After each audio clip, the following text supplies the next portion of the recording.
Assalamualaikum warahmatullahi wabarakatuh. Alhamdulillahirabbil alamin. Assalatu wassalamu ala asyrafil anbiya'i wal mursalin wa ala alihi wa sahbihi ajma'in.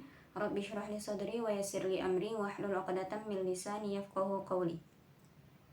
Baik, di sini kami dari kelompok 2 akan memaparkan hasil dari diskusi kelompok kami dari mata kuliah Takwim Tarbawi Lughah Al-Arabiyah dengan judul materinya adalah pendekatan tes bahasa. Baik, langsung saja pembahasannya akan dijelaskan oleh kedua teman saya. Baik, saya akan menjelaskan tentang pendekatan tes bahasa.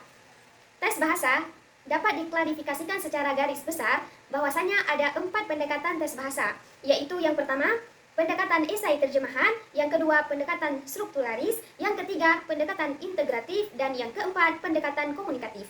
Baik, di sini saya akan menjelaskan tentang pendekatan esai terjemahan. Pendekatan ini biasa disebut sebagai pendekatan tahap pra-ilmiah dalam pengujian bahasa. Tidak diperlukan keahlian atau keterampilan khusus dalam pengujian. Ini bersifat pengujian yang subjektif dari guru, dianggap itu lebih penting. Tes ini biasanya dari penulisan esai, terjemahan, dan analisis data bahasa. Itu seringkali dalam bentuk komentar tentang bahasa yang sedang dipelajari. Nah, bisa kita simpulkan bahwa pendekatan esai terjemahan ini adalah metode yang berfokus pada penerjemahan dan penulisan esai sebagai cara untuk belajar bahasa yang efektif. Adapun ciri utama dalam pendekatan esai terjemahan ini meliputi beberapa aspek. Yang pertama, berfokus pada tata bahasa dan penerjemahan, belajar bahasa dengan memahami dan mendalami teks, tata bahasa, dan menerapkannya dalam penerjemahan. Yang kedua, penekanan pada menulis dan terjemahan berorientasi pada keterampilan membaca dan menulis. Yang ketiga, materi berupa teks akademik maupun sastra, biasanya menggunakan teks klasik atau akademik sebagai latihan penerjemahan atau esai. Yang terakhir, evaluasi melalui esai dan terjemahan, yaitu penilaian dilakukan dengan meminta siswa menerjemahkan suatu teks dan menulis kembali teks tersebut atau esai tersebut untuk menguji pemahaman mereka terhadap bahasa. Contoh penggunaannya dalam pembelajaran yaitu guru bahasa Arab meminta siswa untuk menerjemahkan bahasa Arab, teks suatu artikel, terjemahan atau karangan dari bahasa asing ke bahasa Indonesia. Kemudian menulis esai reflektif tentang isi artikel tersebut dalam bahasa asing, sehingga dapat memicu siswa untuk berpikir kritis dan membuat penyimpulan yang sempurna. Tentunya, dalam pendekatan esai dan terjemahan ini memiliki kelebihan dan juga kekurangan. Kelebihannya, pendekatan tes bahasa ini dapat memahami dan mendalami teks dengan baik, mampu menguasai kosakata, fleksibel dalam bentuk teks. Adapun kekurangannya itu terbatas pada kelemahan tertentu, hanya bisa terjemahan tapi tidak memahami tata bahasanya atau mufradatnya, dan lebih berfokus pada teks. Kekurangannya itu tidak dapat diungkapkan secara lisan, kurangnya realistis dalam mengukur keberhasilan siswa, dan potensinya bias, tidak secara objektif tetapi lebih ke subjektif. Nah, sekian dari saya, berikutnya akan dilanjutkan oleh teman saya. Baik teman-teman, sebagaimana yang telah disampaikan oleh pemakalan pertama dari kelompok kami, Nadifa telah menyampaikan pendekatan pertama, yaitu pendekatan esai terjemah. Di sini saya akan membahas 2 pendekatan lagi teman-teman. Yang pertama itu ada pendekatan strukturalis, dan kemudian ada pendekatan komunikatif.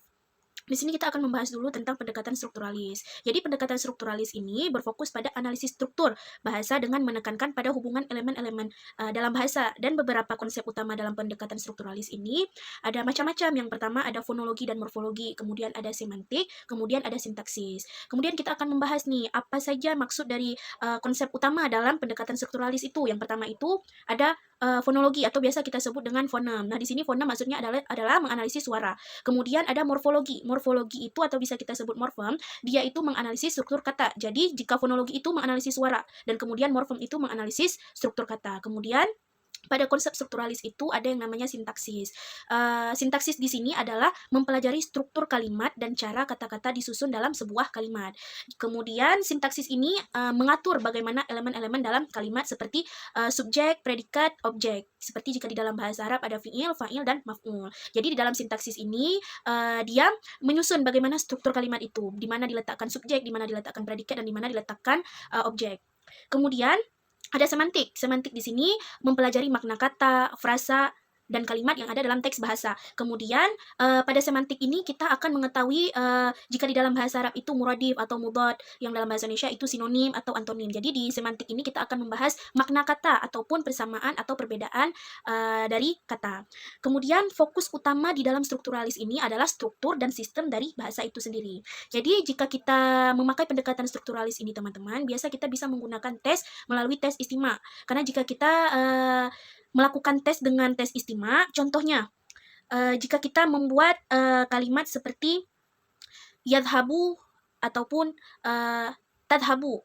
Nah, di sini perbedaan antara huruf ya dan huruf ta, ataupun jika ada kata yang satunya memakai huruf ta ataupun memakai huruf ta. Di sini berarti kita ada satu konsep yang kita pelajari, yaitu konsep dari fonologi, tentang bagaimana keluarnya huruf atau perbedaan huruf, seperti perbedaan huruf ta dan huruf ta. Kemudian sintaksis, jika kita memakai struktur kalimat dengan konsep sintaksis, itu kita bisa memakai contohnya pemberian tes kepada siswa dengan menyuruh atau mengarahkan siswa untuk menentukan yang mana fi'il, yang mana fa'il, dan yang mana maf'ul. Maka di dalam sebuah tes itu telah terkandung konsep dari sintaksis. Jadi semua ini adalah tes yang kita lakukan dengan menggunakan pendekatan strukturalis. Dan kemudian kita akan membahas tentang pendekatan komunikatif, teman-teman. Nah, pada pendekatan komunikatif ini sendiri, atau bisa kita sebut dengan communicative language teaching, di sini menekankan tentang pentingnya berkomunikasi di dalam kehidupan nyata sebagai tujuan utama pengajaran bahasa.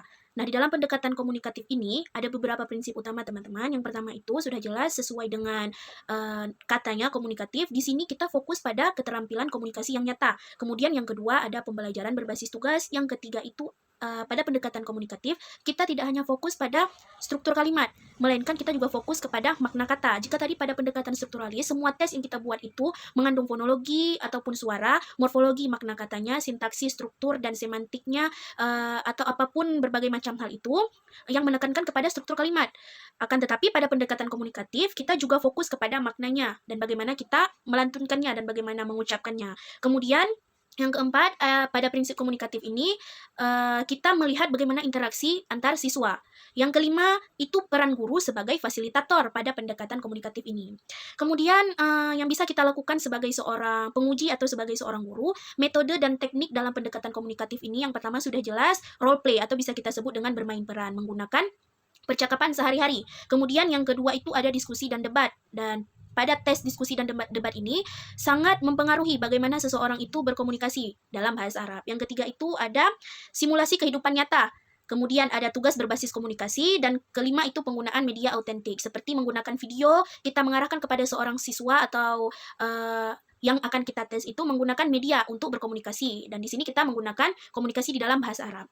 Nah, kemudian kita di sini akan membahas tentang keunggulan pendekatan komunikatif ini. Yang pertama sudah jelas, di sini dengan menggunakan pendekatan komunikatif, kita akan mengetahui bagaimana peningkatan keterampilan berbicara dan mendengar secara lebih alami. Jadi ketika kita berkomunikasi itu kita bukan hanya sekedar berbicara, bagaimana kita berbicara, kita juga bisa menilai seseorang ketika ia berkomunikasi itu dengan cara kita mendengar.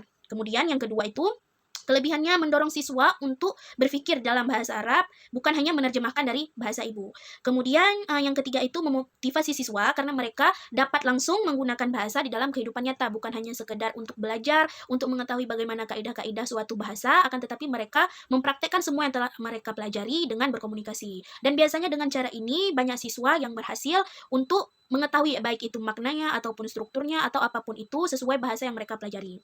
Kemudian teman, kita sekarang masuk pada sesi tanya jawab. Yang pertama itu ada pertanyaan dari Salwa Nurfadila yang soalnya, bandingkan dan kontraskan pendekatan komunikatif, manakah yang lebih sesuai untuk mengukur kemampuan siswa.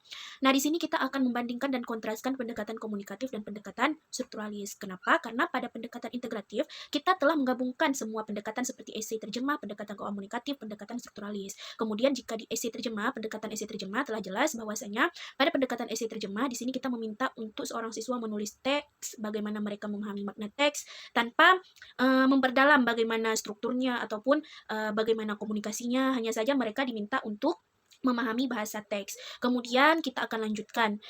Yang pertama itu kita harus mengetahui dulu aspeknya ada pendekatan komunikatif dan pendekatan strukturalis. Kemudian, pada aspek pendekatan komunikatif, titik fokusnya sendiri itu terletak pada penggunaan bahasa untuk komunikasi nyata. Berbeda dengan titik fokus pada pendekatan strukturalis. Jadi pada pendekatan strukturalis, fokus kita di sini terletak pada struktur bahasa yang di dalamnya itu ada tata bahasa, makna bahasa, kosakata, dan pola kalimat. Selain titik fokus pada dua aspek tadi, aspek pendekatan komunikatif dan strukturalis, kita harus mengetahui tujuan pembelajaran dari pendekatan komunikatif dan pendekatan strukturalis ini. Pada pendekatan komunikatif, tujuannya itu sudah jelas untuk meningkatkan kemampuan berkomunikasi dalam konteks sosial.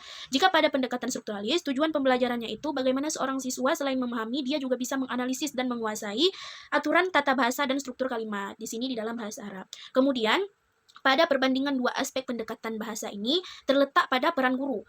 Pada pendekatan komunikatif, peran guru sebagai fasilitator. Akan tetapi, pada pendekatan strukturalis, peran guru sebagai sumber utama pengetahuan dan pengoreksi. Kemudian, aktivitas kelas ataupun metode yang bisa kita lakukan pada dua pendekatan ini. Di sini perbandingannya jelas berbeda. Pada pendekatan komunikatif kita bisa menggunakan role play ataupun diskusi dan wawancara sebagaimana yang telah saya paparkan pada pembahasan pendekatan komunikatif tadi. Jika pada pendekatan strukturalis, aktivitas yang bisa kita lakukan yaitu dengan latihan tata bahasa, seperti menerjemahkan dan mengisi latihan. Di sini kita akan menguji bagaimana seorang siswa itu mengetahui struktur kalimat ataupun tata bahasa pada sebuah kalimat dengan mengetahui bagaimana fonem, morfem, sintaksis, dan semantik yang ada di dalam kalimat tersebut.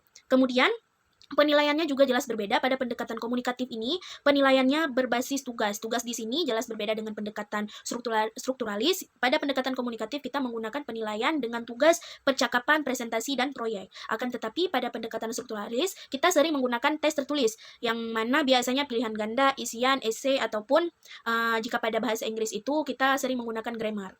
Kemudian, keterampilan yang tonjolkan atau yang ditekankan pada dua pendekatan ini jelas berbeda. Pada pendekatan komunikatif, keterampilannya ada mendengar, berbicara, dan membaca serta menulis.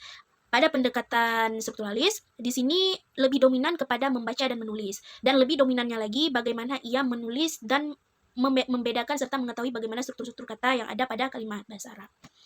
Nah, itu adalah perbandingan antara aspek komunikatif dan pendekatan strukturalis. Kemudian pertanyaannya berlanjut, manakah yang lebih sesuai untuk mengukur kemampuan siswa?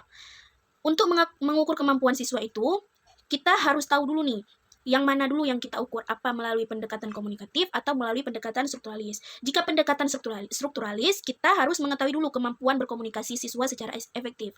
Nah, jika seorang siswa itu telah mampu berkomunikasi secara efektif dalam kehidupan nyata atau situasi nyata, maka ia telah sukses ataupun telah berhasil dalam menguasai pembelajaran menggunakan pendekatan komunikatif. Kemudian, bagaimana seorang siswa itu menyampaikan gagasan, menanggapi, dan berinteraksi. Di sini kita bisa mengukur siswa apakah dia telah menguasai bagaimana pembelajaran dengan pendekatan komunikatif atau tidak. Bagaimana dia menanggapi, berbicara, mendengar, dan berinteraksi. Di sini kita bisa mengukur kemampuan siswa. Namun pada pendekatan struktural, di sini kita bisa mengukur dengan memastikan siswa memahami fondasi tata bahasa. Kemudian yang kedua adalah mengukur asas kebahasaan seorang siswa di dalam menulis suatu kalimat. Kemudian pertanyaan kedua berasal dari Saudari Rahmaniar, yang pertanyaannya itu bagaimana cara menilai semua kemampuan itu secara adil sesuai dengan pendekatan-pendekatan yang telah kami sampaikan tadi.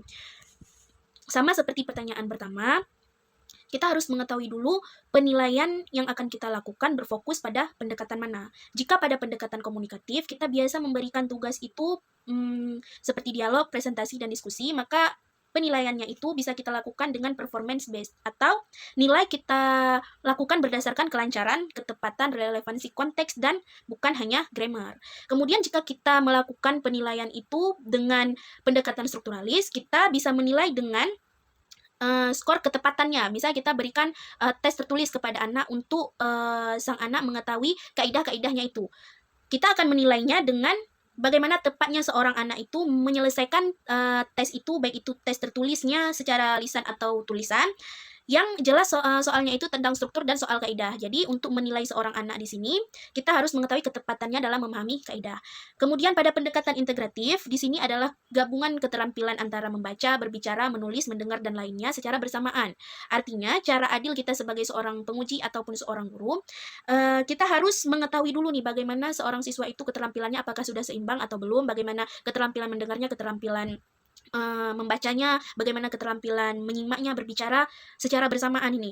Jadi kita gunakan tugas terpadu seperti membuat ringkasan, mendengar dan menjawab pertanyaan setelah dia membaca. Contohnya kita buat soal dengan teks yang panjang, kita lakukan penilaian dengan memberikan soal dari teks yang telah kita beri.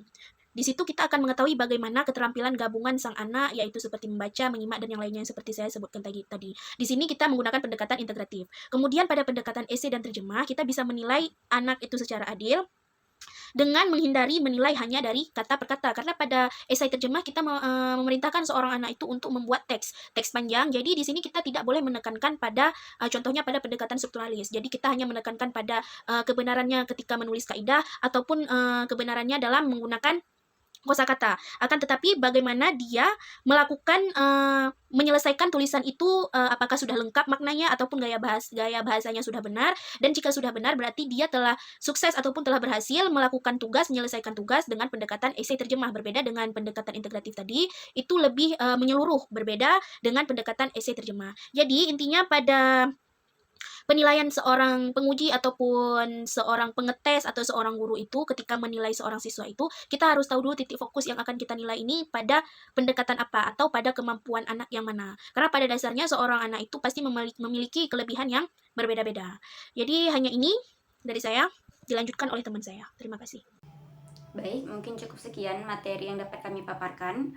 Kesimpulannya, pentingnya pendekatan tes bahasa ini dilakukan yang pertama adalah untuk mengukur kemampuan siswa, yang kedua untuk memberikan umpan balik, yang ketiga sebagai bahan evaluasi dalam pengajaran, yang keempat sebagai motivasi bagi siswa, dan yang terakhir adalah untuk memantau kemajuan siswa selama proses pembelajaran.